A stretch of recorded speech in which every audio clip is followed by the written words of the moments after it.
നീ ആ നാവിനെ സൂക്ഷിക്കണം. എന്റെ പ്രിയപ്പെട്ടവരെ, അത് സൂക്ഷിക്കുന്നതിലൂടെ അള്ളാഹു നിനക്ക് തരുന്ന പ്രതിഫലം എന്താ? മഹാനായ നബി മുഹമ്മദ് മുസ്തഫ സല്ലല്ലാഹു അലൈഹി വസല്ലമ തങ്ങൾ മസ്ജിദുൻ നബവിയിൽ അല്ലാഹുവിന്റെ റസൂൽ ഇരിക്കുകയാണ്. അല്ലാഹുവിന്റെ പ്രവാചകൻ മസ്ജിദുൻ നബവിയിൽ ഇരിക്കുകയാണ്. എന്നിട്ട് പ്രവാചകന് സ്വർഗ്ഗത്തെക്കുറിച്ച് പറഞ്ഞു കൊടുക്കുകയാ.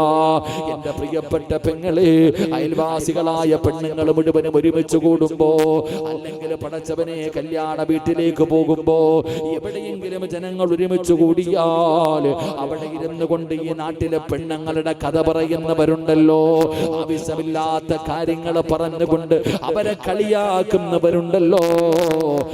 ഈ ചരിത്രം നിനക്ക് പഠിക്കാൻ അല്ലാഹുവിന്റെ റസൂൽ പറഞ്ഞു തരുന്നതാ. അല്ലാഹുവിന്റെ പ്രവാചകൻ മസ്ജിദുൻ നബവിയിൽ ഇരിക്കുകയാണ്. സ്വർഗ്ഗത്തെ കുറിച്ചാണ് പ്രവാചകന് പറഞ്ഞു കൊടുക്കുന്നത്.